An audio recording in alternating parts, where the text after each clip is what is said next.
নিজের দেশের যে কোনো জায়গায় যাওয়ার অধিকার রয়েছে সমস্ত নাগরিকের।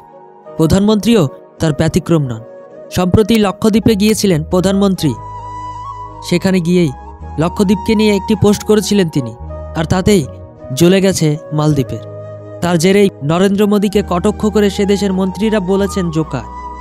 সে কটাক্ষকে ঘিরে তুমুল সমালোচনা সৃষ্টি হলে মালদ্বীপের প্রেসিডেন্ট মুহাম্মদ মুইজু সাসপেন্ড করেন 3 জন মন্ত্রীকে।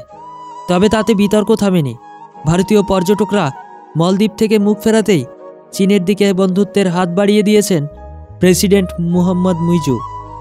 যে দেশের সঙ্গে একসময় এত ভালো সম্পর্ক ছিল ভারতের, হঠাৎ তিক্ততা তৈরি হলো কেন জানেন? এর পিছনে রয়েছে এক গভীর কূটনীতি। মালদ্বীপের সঙ্গে বরাবরই সম্পর্ক ভালো ছিল ভারতের। মালদ্বীপের প্রাক্তন প্রেসিডেন্ট বিভিন্ন সময়ে ভারতকে ধন্যবাদ জানিয়েছেন নানান সাহায্যের জন্য। মালদ্বীপের 40% আসে পর্যটন থেকে, আর মালদ্বীপে সবথেকে বেশি ভিড় করেন ভারতীয় পর্যটকরা। এছাড়া মালদ্বীপের পরিকাঠামোগত উন্নয়ন থেকে শুরু করে খাদ্য, চিকিৎসা সব কিছুর জন্যই ভারতের ওপরেই নির্ভরশীল।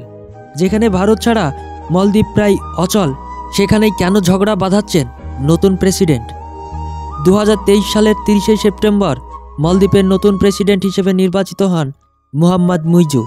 নির্বাচনে জয়ী হওয়ার পরেই মুইজু বলেছিলেন, দেশের সার্বভৌমত্বকে রক্ষা করতে জান লড়িয়ে দেব। আমাদের মাটিতে কোনো বিদেশি সেনার উপস্থিতি থাকবে না। হঠাৎ কেন সার্বভৌমত্বের কথা বলেছেন মুইজু? বিদেশি সেনা বলতে কি বুঝিয়েছিলেন? এর জন্য নজর রাখতে হবে মুইজুর নির্বাচনী প্রচারের দিকে। বরাবরই চীনপন্থী হিসেবে পরিচিত মুহাম্মদ মুইজু। ভারতের বিরুদ্ধে তার রাগ দীর্ঘদিনের। এমনকি মুইজুর নির্বাচনী প্রচারের নামই ছিল ইন্ডিয়া আউট। এই প্রচারের দমেই তিনি নির্বাচনে জয়ী হয়েছিলেন। কেন ভারতকে নাপসন্দ মুইজুর জানেন? চলুন জেনে নিই।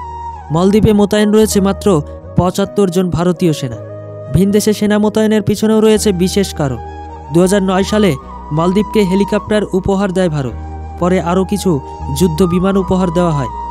এই বিমানগুলির দেখাশোনা ও মালদ্বীপের সেনাকে প্রশিক্ষণ দেওয়ার জন্যই মোতায়েন রয়েছে 75 জন ভারতীয় সেনা। এছাড়া মালদ্বীপের সীমান্তকে সুরক্ষিত রাখার জন্য র্যাডার তৈরি করে দিয়েছিল ভারত। সে কারণেই আগামী 30 বছরে এই র্যাডার ব্যবহারের অনুমতি রয়েছে ভারতের। মাত্র 75 জন ভারতীয় সেনা নিশ্চয় মালদ্বীপকে দখল করে নেবে না। মালদ্বীপের পড়শি দেশ ভারত।